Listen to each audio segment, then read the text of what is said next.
Hello and welcome back again to Creepy Cutie Crafty. Welcome back again to yet another crafting video with me, Heather. Hi guys, how are you doing this week? So it's been another one of those weeks where everything's happened but also not the right things. I've gone down with a cold, which you can probably hear from my voice, but I'm still trying to get on with crafting and things. I've decided to continue some more of these so that I can get some of them more done by the end of this month, so they can get posted off to all the people that I think would like to have a card from me. As of this weekend, I'm going to be enrolling Squinks in to assist me as well, so getting back on with it. By the way, excuse my thumbs, I've managed to injure both my thumbs in the last couple of days and it doesn't look very pretty, so yeah, got to be more careful, haven't I? That's what you get for doing things. Anyway, yeah, so hi, welcome guys. If you're new here, I'm Heather. I am a crafter, and I use that very generally. I do pretty much all and any crafts I can get my hands on, and at the moment I'm having a bit of a needlework jag, as they say. I'm using my Sashiko needle and some, regular DMC Perlay number 8 to create some shines for the star here. Now these are going to be turned into Christmas cards, so I'm going to basically add these onto the front of Christmas cards and send them off to people. And that one's a nice tree there. The bullion knots, as I said before, are not right, but I will be doing better on the next one, hopefully. And after I've done this one, I'm going to be having another go at this one. Can you see what that is? It's not very easy to see. This is a snowflake design, which I'm not too sure works, so I'm going to return to that one after I finish this one. But anyway, I'm using my Sashiko needle because it's very long and very, very sharp, and it's a lot sharper than other needles. I went to the Creative Craft Show a couple of weeks ago and I was talking about Sashiko and how I used it for various crafts, and people were like, oh yeah, they're so sharp, aren't they? I was, okay. Yeah, I'm vindicated. Sashiko needles are somehow sharper than regular needles, and I've no idea why. They're also very big, so they do go a lot further than the shorter needles. Anyway, so yeah, I've finished my Omori piece. If you don't know what that is, just check out some of my previous videos down in the list below. And that is a backwork piece, a blackwork piece rather, that was on the back of a jacket for Squinks. It is finished, and hopefully I will have a video of that up for you guys next Monday. So today is the I've completely forgotten what the date is. Hold on. So today is Friday the 22nd of November, and hopefully I will have a video for you guys to have a look at on Monday, which I guess would be the 25th of December. So December 25th of November. My ability at remembering dates is quite frankly awful. As I've mentioned before, I have dyslexia, and dyscalculia rather, and numbers and dates and times, that's one of the areas that I've got a bit of a blind spot with, so you're gonna have to bear with me. Anyway, so I'm just using simple straight running stitches with this one. I'm not going to do anything fancy, but I think it's giving quite a nice effect. And I have my palm thimble over there, but at the moment I don't think I'm going to need it because I'm only doing short little bursts of stitching rather than great big long lines. I'll probably use it for later parts of this. But yeah, so how have you been this week then, guys? What have you been getting up to?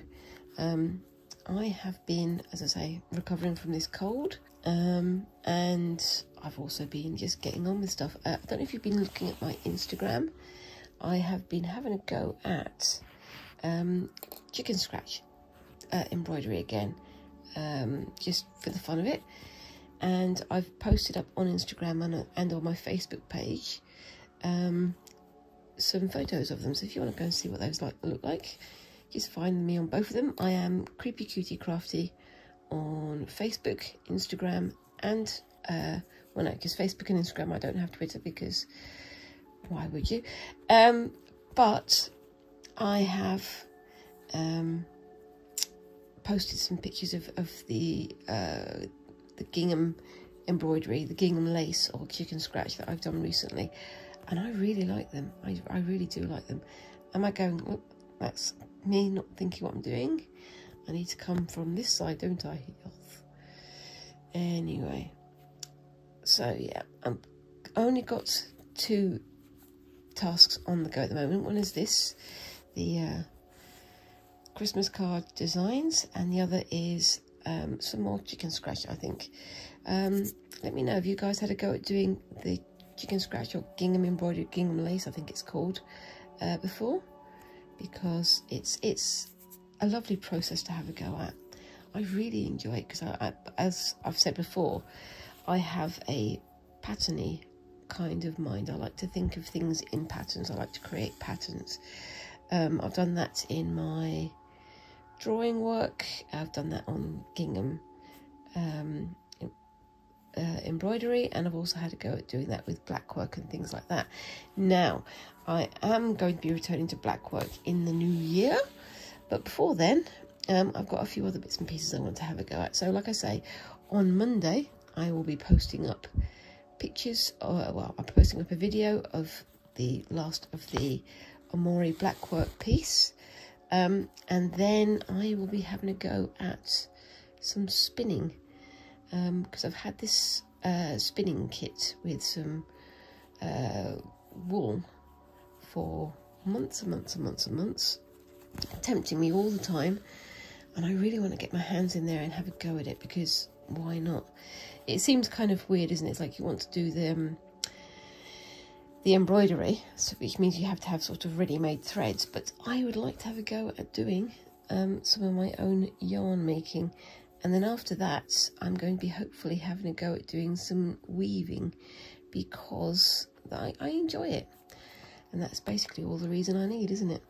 If you enjoy something and it doesn't hurt anybody else and you have fun, why not do it?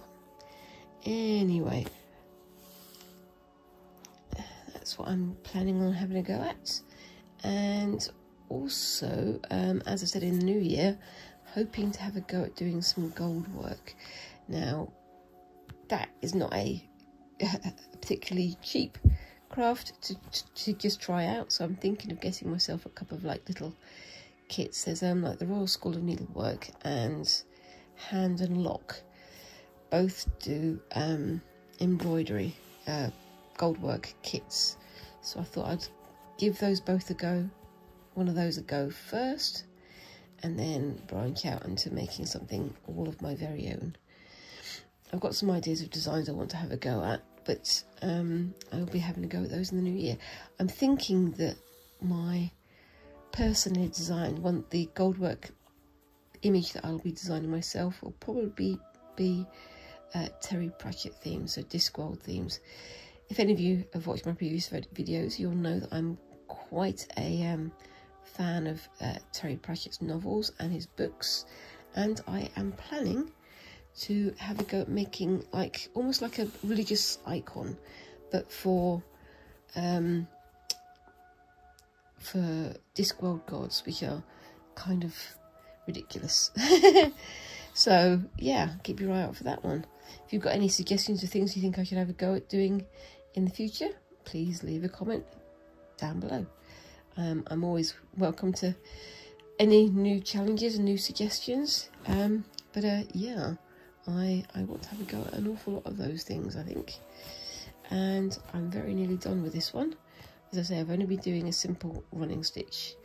I'm not going to fill out the entire thing because I don't want it to be too busy. But yes, so I think this yellow star works really well. What do you think, guys? That's got to go in there.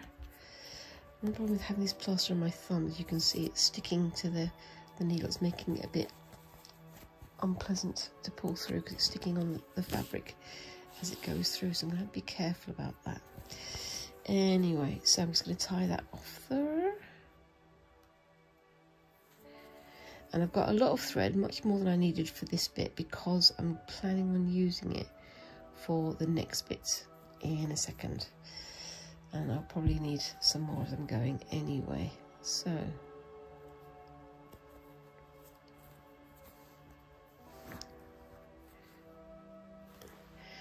okay, get my scissors, which are all tangled up down here.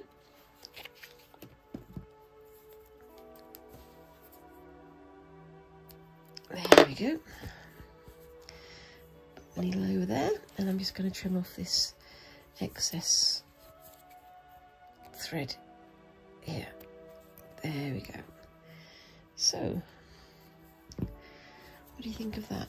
I think that looks quite nice. It's a bit knobbly and bobbly, but once I stitch it down onto the card, I think it'll look quite good. What do you think? I think it definitely works better on the black background, as does this one, but I am going to do some on the blue like this one as well, but I'm just going to have to be a bit more careful about the colours that I'm using. So I do have some more squares doing here. I've got a blue one and a black one, obviously, so I'm going to do a snowflake design on this one, and this time, rather than going in with, as you can see, it's a very, very sort of pale blue rather than the white. I think the white will make it stand out a lot more, but we will see how that goes. So this one is going to be quite a lot longer. I'm just going to get it going first.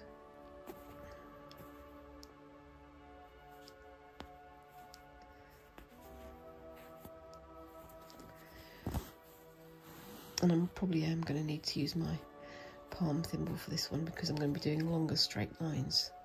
So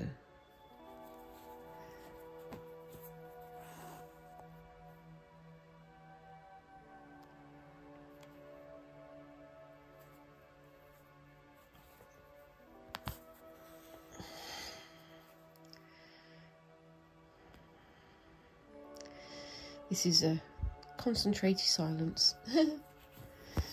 There we go.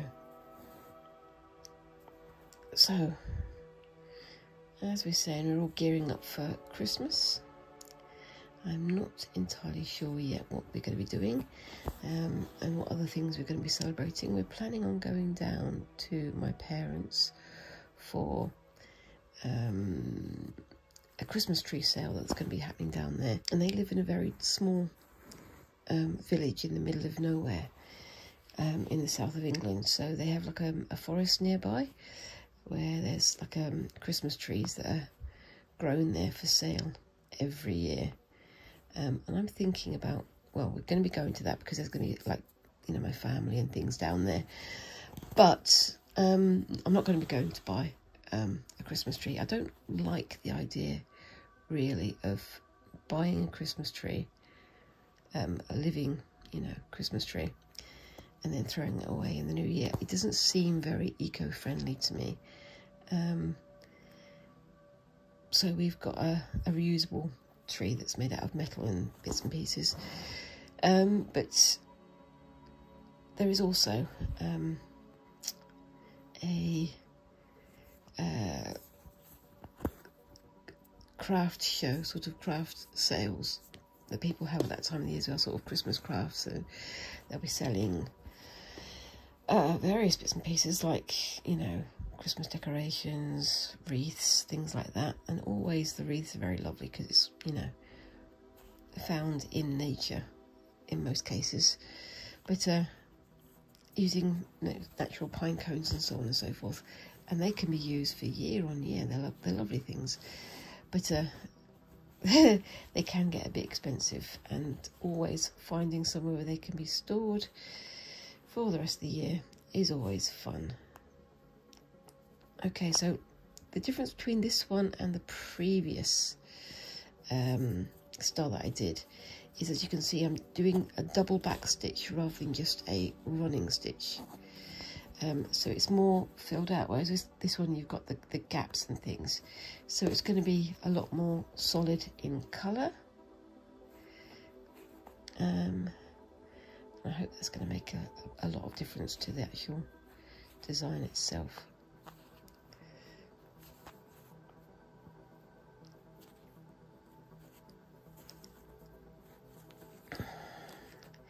I can feel the needle is getting stickier and stickier because of the plaster. I may have to take it off, and you might have to just live with seeing a bit of rough skin rather than the plaster. Yeah, I'm getting close to the end of my needle as well, my thread as well, so I'm going to change that in a second.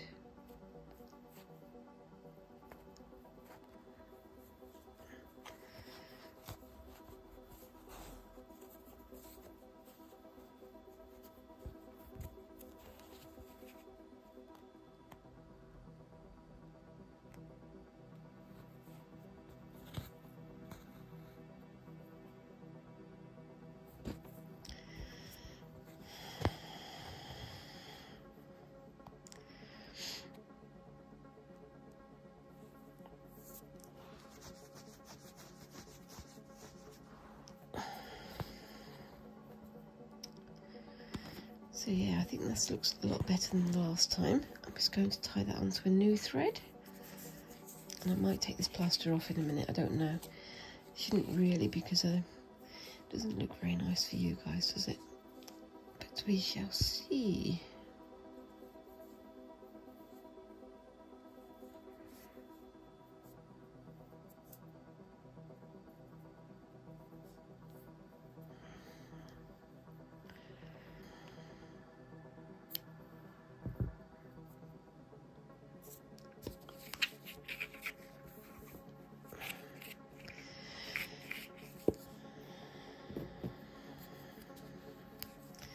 I am almost definitely going to need to get myself some more white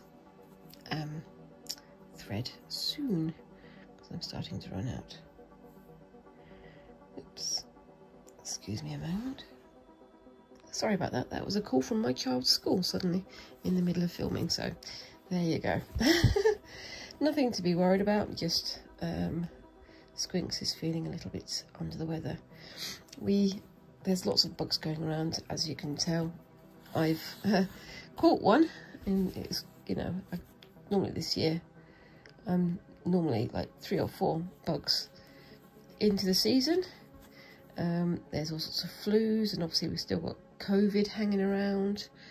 And of course, last night, overnight, it snowed here. So everything's extra chilly and not feeling all that great, and I think I would much rather be wrapped up upstairs under my blankets. I have got a blanket over me at the moment, underneath this, because this is I'm again filming on my lap, and it's my lovely grey sort of Halloween-y blanket, because there's like a witch's hat there, and there's bats over here as well. But I've also got myself excuse me, I've also got myself an Oodie.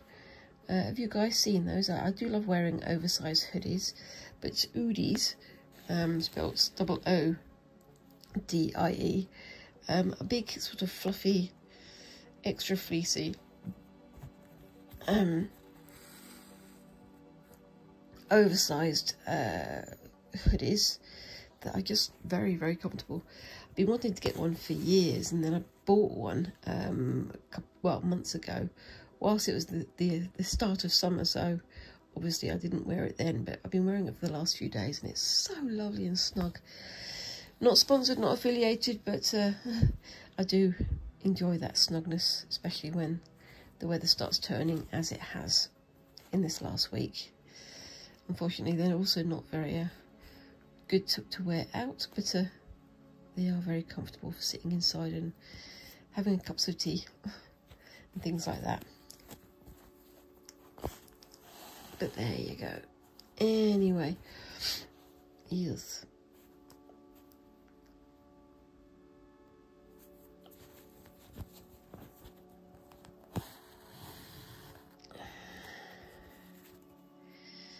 So, yeah, I've been doing more sort of patterny stuff, doing my Gingham embroidery my chicken scratch designs. If you don't know what chicken scratch is, just go onto Pinterest if you have Pinterest, or go onto Google. I suppose you can do it that way as well. Look up chicken scratch and you'll see all these pictures of basically gingham designs. I've seen it on check designs, which are a little bit different as well, but I think I prefer it on the gingham because you've got sort of the 3 variations of the colour there rather than just the 2, which I think works really well. And I was also thinking of maybe having a go at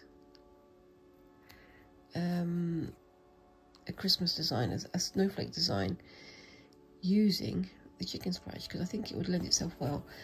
I did some, like, as I say, experiments and practice pieces the other day, again using embroidery ribbon, the last of my lovely embroidery ribbons that was sent to me by Christine from Create and Craft with Christine.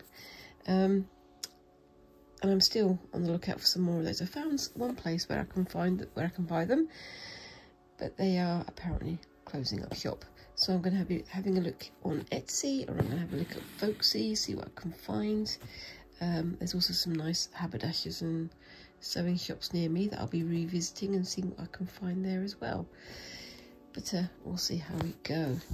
Anyway, so yes, right, I've got the basic 6-pointed side done on this.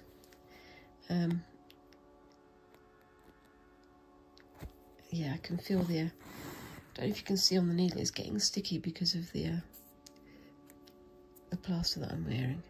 But I don't really want to take the plaster off because I don't want you guys to have to see a gnarled up old thumb like mine. I'm not very kind to my fingers. They're very much tools for me rather than something to look pretty. It's like I know some crafters, they do lovely long decorative, like painted nails and things to make it look nice for you guys, and you can see I've got long nails, but they're not pretty. They're falling apart and they crack very easily, and I'm afraid you're just gonna have to live with that. See, I always figure if you're looking at my nails rather than what I'm looking at what I'm making, maybe you're looking at the wrong things. Maybe. Yep. What do you think, guys? Do you think I should come on with lovely painted Mariah Elizabeth quality type nails, or do you think I should just get on with the task in front of me? I think I'm just going to get on with the task in front of me, because that's what I'm here for. Okay, so I've got my 6-pointed star there, and I'm just going to start adding little bronzy type things and see if it works any better than on the previous one.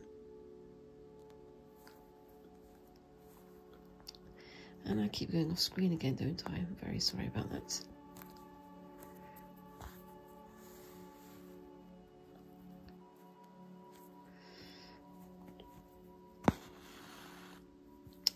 Yes. I'm not being super careful with this. I suppose I could measure it out and draw and do all these other things that would make it more precise, but that's not what I'm going for with this one.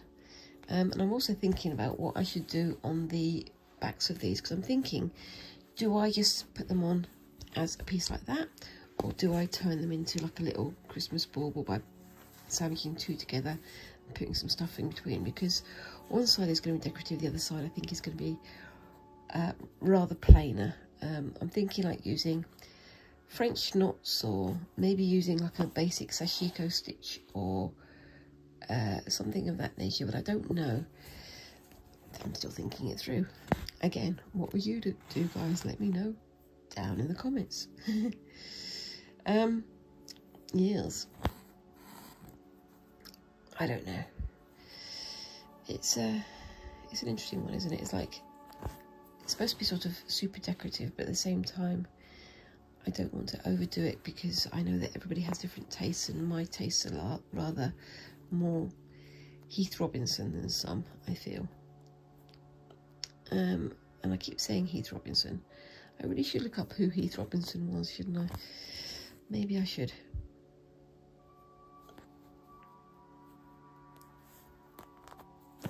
I think so. So I'm just going to do this one going around.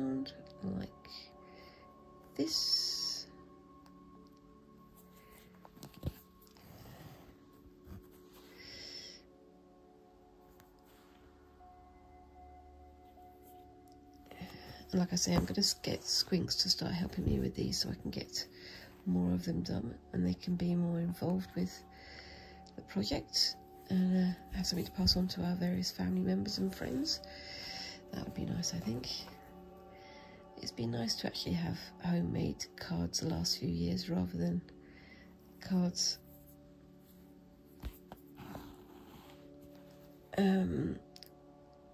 that you just buy off the shelf. They do tend nowadays to have an awful lot more tinsely bits and plasticky bits added to them, which I don't like because I know that makes it less easy to recycle.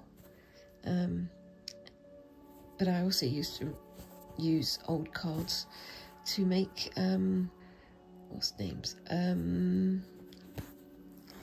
like mini calendars and gift tags and things like that. It was always fun to do those kinds of things. But yeah, because you can get those little packs of like calendar papers that you add onto the bottom of a drawing and turn it into a calendar that you hang on your wall. My child, when they were at school, Squinks, when they were at school, in primary school, every year they'd have something of that nature that they'd come home with. It'd be like a photograph of them with like seasonal images and things, and they'd be giving those out over Christmas for the Christmas break, which was always fun.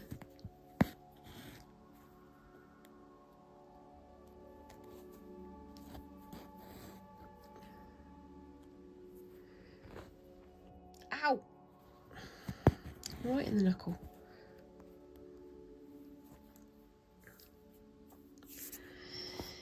Yeah, I think this white is working a lot better than the blue. I think it didn't help that I used a very close to white blue on the background as well, which made it a bit more confusing. So yeah, I think this is definitely going to go a lot better. I'm going to call it a day in a moment so I can get on to the next thing, which hopefully you'll enjoy as well. But yeah, so what kind of Christmas crafts do you guys do? Do you do baking? Do you do making of gifts? What kind of gifts do you make? I don't tend to make gifts anymore, mostly because I know that what people want is things that are useful, and unless I'm making scarves and gloves, which I can't make yet, people tend to prefer things that are more usable by them. But yeah, I don't know. I may have to think about that in the future. At one point I was quite keen on making jam and things, but it's a bit of a potluck of how things are going to turn out and whether or not they're going to be good enough to give to people, aren't they? But that's just how it is, isn't it? In terms of Christmas crafts, we always do paper chains here, and I try not to do like the ones with glitter and gold and things attached to them, because again, I'm not so keen on things that aren't recyclable or non-biodegradable and things like that. I know people are getting a lot better about it nowadays, but it's still a bit of a bugbear of mine.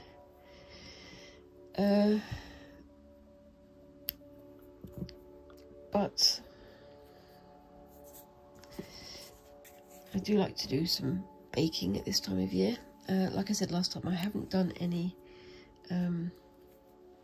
Christmas cakes this time, because Christmas cakes you really need to start in September, and I haven't started mine in September.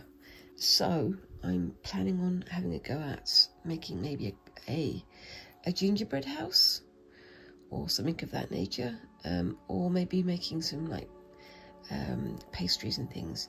A couple of years ago I had a go at making some croissants and pain au chocolat and things like that, and they turned out really quite well, and I think I would like to do that again. I think I may do that again. But yeah, it's the type of year where you want to have big hearty sort of type meals, don't you? Rather than smaller, less filling kinds of meals, because you need things to warm you from the inside. You certainly do with the weather like it is here at the moment. Anyway, right, so I am going to call that a day there and go on to the next project. What do you think? I think that looks an awful lot better. It is a bit higgledy-piggledy, but you know, that's how I like it. Anyway, going to put that aside and bring on the next project. Okay, so I'm back again, and I am going to be having a go at another piece of chicken scratch. Again, chicken scratch uses this kind of fabric, which is the gingham, and it quite often uses white and blue, or white and yellow, whatever colour the gingham is, to make sort of patches. But also you can do like floral shapes and stitch weaving, things like that. I really enjoy the stitch weaving. I've done that with both thread and with the lovely silk ribbons sent me by Christine, as I mentioned earlier. But I have done a few more gingham embroidery, gingham lace patterns, and I'll put a couple of them up on the screen here so you can see them. They're also, I did share them on my Facebook and on my Instagram. Again, all of those three are creepy cutie crafty, so just come and find me. But I'm going to have another go at another pattern that I've seen somebody else use, but I haven't tried yet. It's going to be fun, but I don't know quite how I'm going to do it. So I'm going to start with, surprise, surprise, some white thread.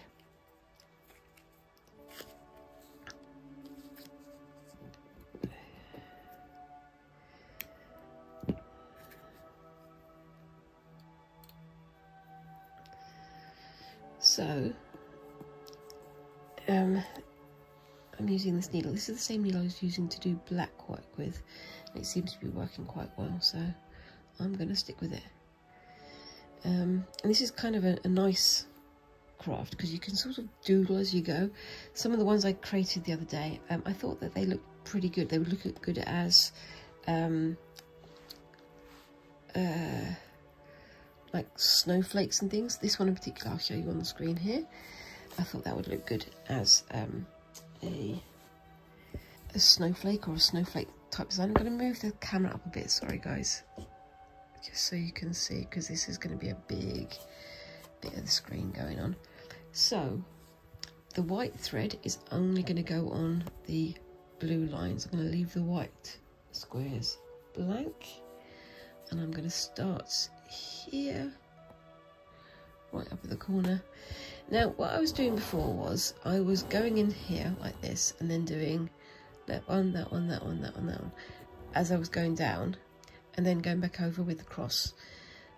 But I found that that does cause a lot of confusion on the back, and it does often get tangled up, so I'm just going to do the cross here, and I'm going to turn these into stars. So I'm going to do diagonal crosses and then lateral crosses. So hold on, yes, I did use a little bit too much of this, and there's another thread behind that's getting caught as well. It's getting caught up there. Nothing. What are you complaining about? There we go.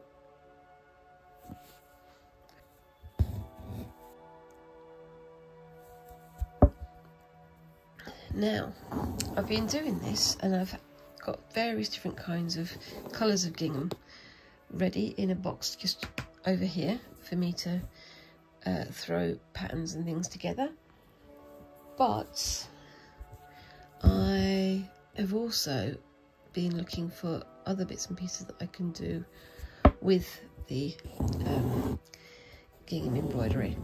So one of the things I picked up was hold on, if I just get this stitch to go through, come on, behave yourself. There we go. Yes. and punching the camera, as is now traditional. So as well as getting this regular size one, I've used some much larger squares patterns. I've also found this, which is very much smaller and tighter, you can see, than that. And I don't think I'd be able to get the same amount of details in this as I would in this, unless I was using very, very fine thread, which I'm thinking about doing in the future. But also I was thinking this would be very useful for counted stitch designs. So I've been using stuff like, oops, the daisy, this stuff here, which is Ida fabric, where you can very much see the warp and the weft of the weave. But maybe I can have a go at doing that on here instead. So that would be probably another variation of black work, but I might do that with red or green threads instead. I don't know.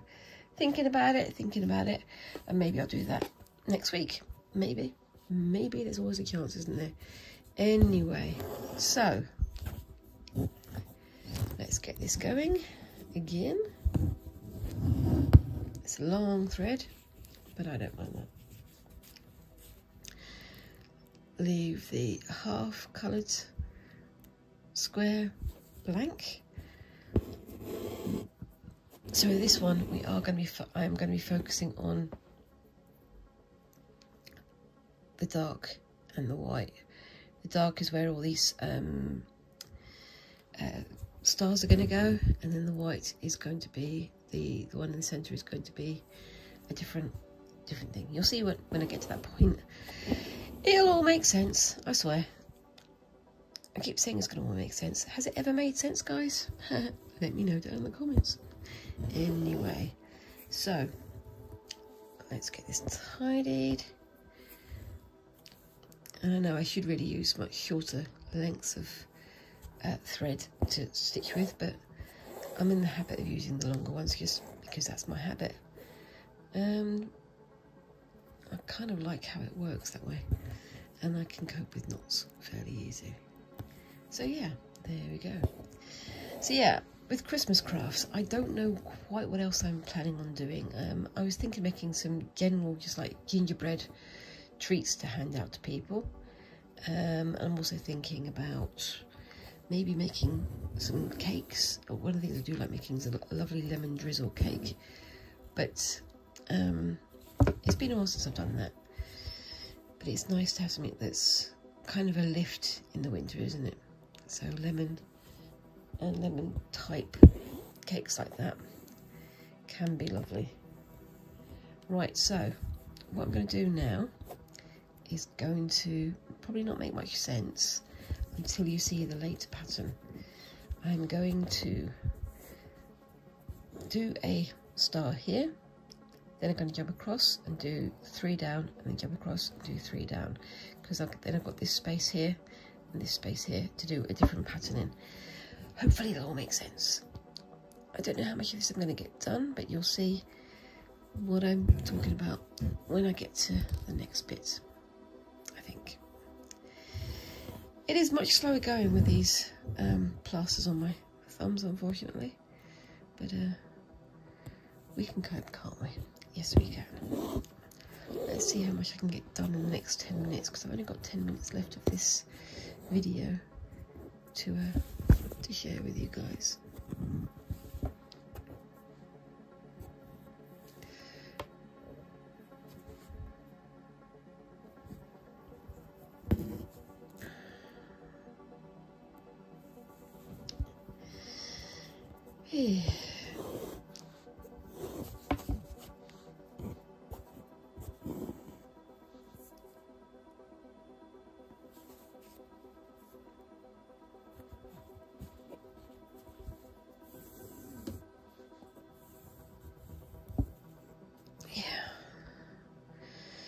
So, do you follow any unusual seasonal traditions? I mentioned about the fact that we celebrate Yule with Brinner in this household, because we are a household very much powered by puns, unfortunately. But we also enjoy doing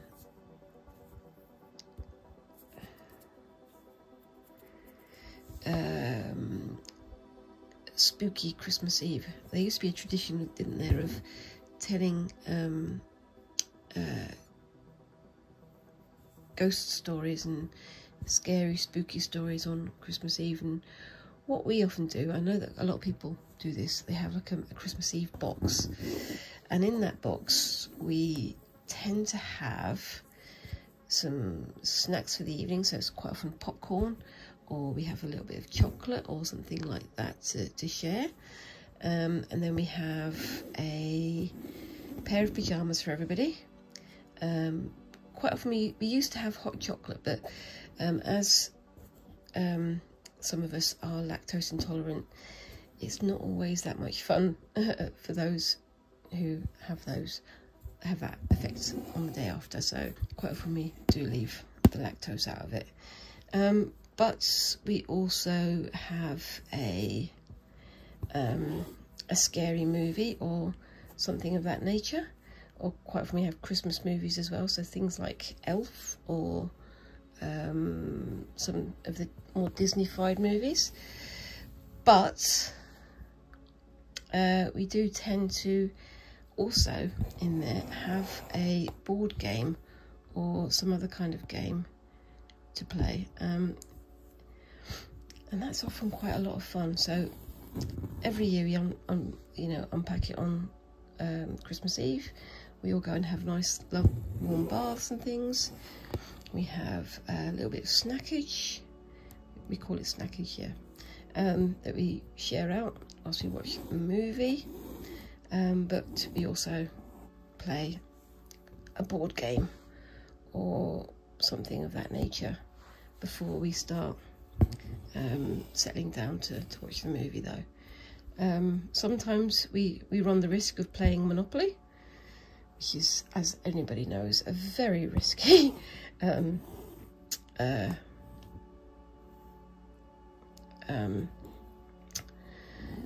game to play in any family. I remember some of my predecessors, every year Christmas we would start playing Monopoly, and every year they would cheat terribly, and I mean terribly. It got to the point where when you get to a certain point in the game, you'd have to gang up on that one person so that the game could be played fairly. It's terrible to say that, isn't it? I used to think that I was competitive because of what they would play in the game, but I've realised that actually I'm not. I don't like to have that competition. I don't want to have bad blood from cheating and from underhand playing methods. Oh, I've got a knot in there, which is very difficult to do when you've got plasters on your thumbs. So I'm just going to snip that on and call it a dud. There we go. So yeah, it got to the point where certain members of the family would have to gang up on the other person, basically giving each other hints and things, because this one person would cheat so badly. So yeah, but with my family now, it's quite a bit of fun. Quite often we play silly games, like there's a game we have called Stupid Deaths, which if you ever watched Horrible Histories is just hilarious. But Stupid Deaths, basically you've got to try and work out who or why or how certain people passed and what the story was behind them. And some of them are quite strange, but they are also very, very funny, which, you know, it's one of those hindsight things, isn't it? It's not that we're laughing at people dying, it's just that we're laughing at the happenstance of their passing, which unfortunately can be very, very funny. Anyway, getting Getting a bit morbid here, aren't I? They also have things like Scrabble and Monopoly and Balderdash, which is another game where you have to lie to win, and many other games. It's always fun, but as we've only got 3 people in the family, me, Squinks and my other half, don't always get that much livelihood going on in the games. But it's a nice thing to play. And, you know, if we have other people coming around, which very occasionally we do, it's fun to get the games out so that everybody can play together. Right, so I'm getting on with this one here. I think I've got another 5 minutes left to go. I don't think I'm going to get as far with this one as I wanted to, but I will save this one for the next Friday Fabric Fumble so you can see how it's going to turn out. I think it's going to look pretty good. I hope so anyway.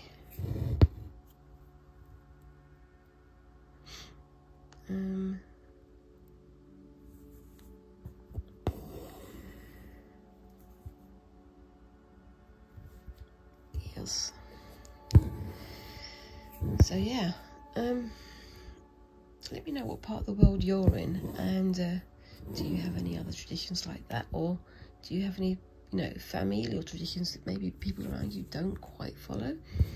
I think it's quite interesting now because I see a lot of people who have moved to a country from somewhere else, so I get to see an awful lot of American traditions from my friends in America who I talk to regularly.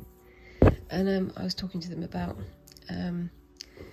Christmas crackers the other day, because apparently Christmas crackers aren't a thing over there. They very much are a thing over here. You have to have Christmas crackers with your Christmas dinner, and I don't know how anybody else does it. When do you crack your crackers, guys? We were told always to have the crackers between the main course and the dessert, so that you've got time for the main course, the meat course, to go down. So you crack your crackers, you tell your jokes, you play with your little toy or gimmicky thing, and then wear your little paper crown. Do you guys wear paper crowns? Let me know down below. But what kind of thing do you do? Turkey is generally seen as the meat of choice for Christmas, but I've never liked turkey, never. And unless it's done really well, it always comes off as quite tasteless, quite banal to me. It doesn't carry flavours well. It's good for curries sometimes, but I don't like it that much. However, in this country, in England, if you don't have turkey for your Christmas dinner, you do get frowned at quite a lot. The funny thing is, though, every year we get news stories about people buying super large turkeys, and they're buying turkeys that are, you know, cut price or whatever, from the main supermarkets. And when they go to cook them, they're rotten. They're off. They haven't been stored correctly, especially not in transportation. And sometimes people don't have freezers that are big enough to store these huge pieces of turkey in. So we wind up with lots of very disappointed people for having their Christmas dinners. It's a shame, but it happens. It's just par for the course here, unfortunately. But my recommendation is, don't go for turkeys just because you're told you have to. Have what you actually want. If you're a vegetarian or vegan, obviously have what you want, and so on and so forth. Why have food for a celebration that you're not going to enjoy? I have never been able to work that out. I'm teetotal, as I said before, and it's always been interesting when people sort of say, oh, why don't you let your hair down? Why don't you enjoy yourself? Have a drink. And I'm there going, if I have a drink, I won't be enjoying myself, because I don't like to drink. I literally do not like the you know, alcoholic drinks. I don't like how they taste. So it wouldn't be heightening my enjoyment of an evening by having something that I don't want. But what do you guys think? Let me know in the comments down below. Do you think you should have certain foods with your Christmas dinner, or do you think you should just have what you like and enjoy yourself? I think I prefer to go for the have what you like and enjoy yourself type of thing. Yep, that's just me though. Anyway, so I'm getting to the point of this where I'm going to need to pause, so I'm going to say goodbye to you in a second. Hold on. Okay, so yeah, that's where I've got to for this one for the moment. I'm probably going to do a bit more of this off screen, just filling in these more of these little white stars, and then next week I'll come back and show you how they look. Anyway, I hope you've enjoyed watching me fumble again, and I hope you've enjoyed well, me rambling on about all the things that come into my head. Let me know if there's anything else you would like me to talk about, or anything else you'd like me to have an explore of with my videos, and I'll be getting on with some other projects. And as I say, keep your eye out for the Amori project, Amori videos on Monday. In the meantime, if you're new here, same as usual, please remember to like and subscribe and all those little things that help a tiny channel like mine to grow. And whilst down there, leave me a comment. What do you think of this so far? Have you had a go at chicken scratch? What kind of things do you have going in terms of Christmas crafts? I'd love to hear from you. And thank you very much for watching, and I hope to see you in the next video. Thanks again, and bye-bye.